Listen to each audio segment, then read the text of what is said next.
Dans une démonstration de force envers l'Occident, la Russie a annoncé avoir testé avec succès le plus grand missile nucléaire du monde.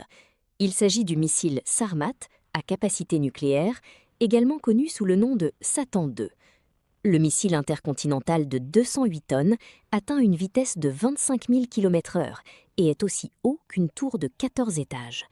Le commandant des forces stratégiques de missiles, Sergueï Karakaïev, a déclaré aux dirigeants russes que le test avait été réussi après des semaines d'attente pour le lancement. Poutine, visiblement satisfait, a qualifié l'arme de « système de missiles le plus puissant au monde » et a insisté sur le fait qu'elle ne pouvait être arrêtée par les défenses occidentales.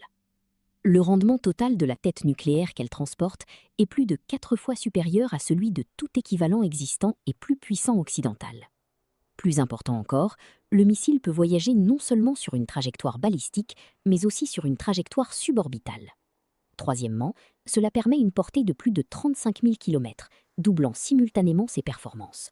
Et enfin, elle a la capacité de percer tous les systèmes de défense antimissiles existants et futurs, a déclaré Poutine, en promettant que le Sarmat serait prêt pour des missions de combat d'ici la fin de cette année.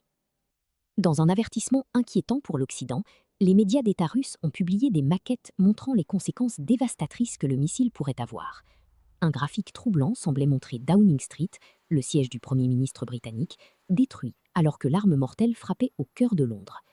Malgré le succès récent, cela ne marque que le deuxième test réussi connu du missile destructeur. Le missile, considéré comme le plus grand au monde, a été testé avec succès en avril 2022, mais a échoué à 2 autres reprises, en 2024 et 2025.